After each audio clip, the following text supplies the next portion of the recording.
There is a God in heaven who reveals secrets and foretells the future. No matter how bad things get, God is in control. He knows the end from the beginning. He loves you supremely, and He wants you to know what the future holds. In Daniel 2, the king of Babylon received a dream from God foretelling the rise and fall of the world's great empires, but he did not understand it or remember its details when he awoke. This dream forms the foundation for understanding the great prophecies of Daniel and Revelation. That's why God sent Daniel to explain the king's dream, so we too may know its meaning. Daniel confirmed the king's dream by telling him he dreamed of a great image whose head was made of gold, its chest and arms of silver, its belly and thighs were brass, its legs were iron, and its feet were part iron and clay. Then a stone smashed the image on its feet, breaking it into pieces, and the wind came and blew it all away. Afterwards, the stone grew into a great mountain and filled the whole earth. You can read this in Daniel 2:31 through 35.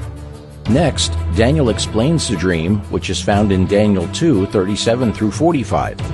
He tells the king that he is the head of gold, meaning his kingdom of Babylon, and that other inferior kingdoms would follow his. These were represented by the silver, brass, and iron. Daniel adds the fourth kingdom will be divided. These divisions are represented by the feet and 10 toes, which were made of iron and clay.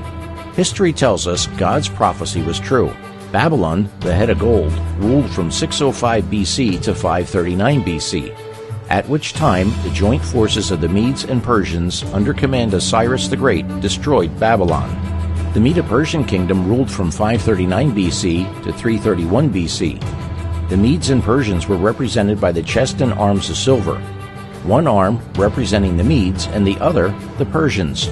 Both powers united for the destruction of Babylon. Then the Grecian army under Alexander the Great destroyed the Medo-Persian kingdom and ruled from 331 BC to 168 BC.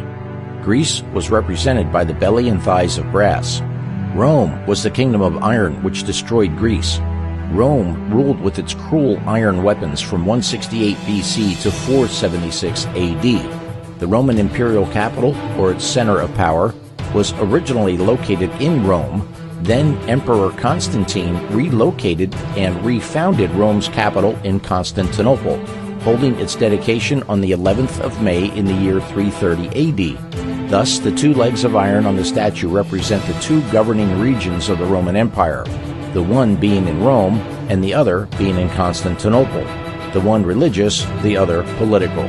When Rome fell, it was divided by 10 separate barbaric nations, which could never again unite into one kingdom and rule the world as the prior nations did. These 10 nations are represented by the 10 toes of iron and clay. They eventually became the nations of Europe as we know them today. We are now living in the time period of the toes within this prophecy of Daniel chapter 2. It's during this time period that the powers of church and state become mingled. This is represented by the mingling of the iron and clay. Please note that the strength of the iron continues from the legs into the feet and toes.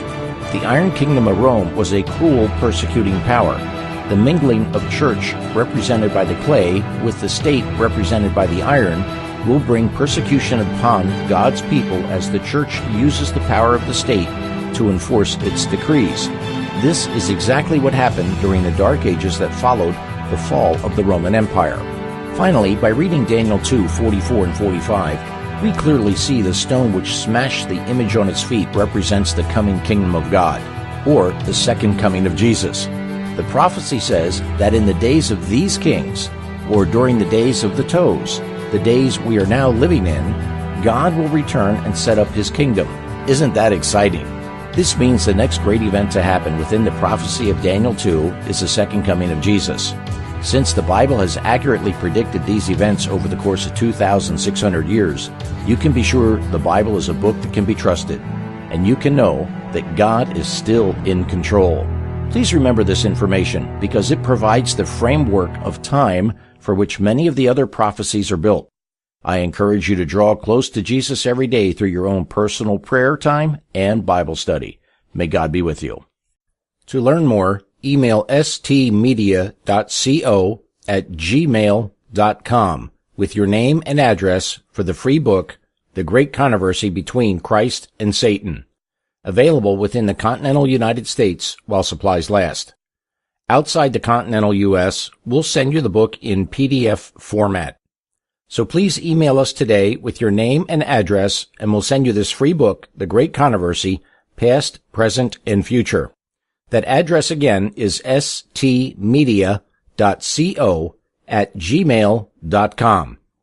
May God bless you as you seek to learn and follow His will for your life as found in the Holy Bible. One final note, please do not request this book if you already have a copy in your home. Thank you, and God bless you.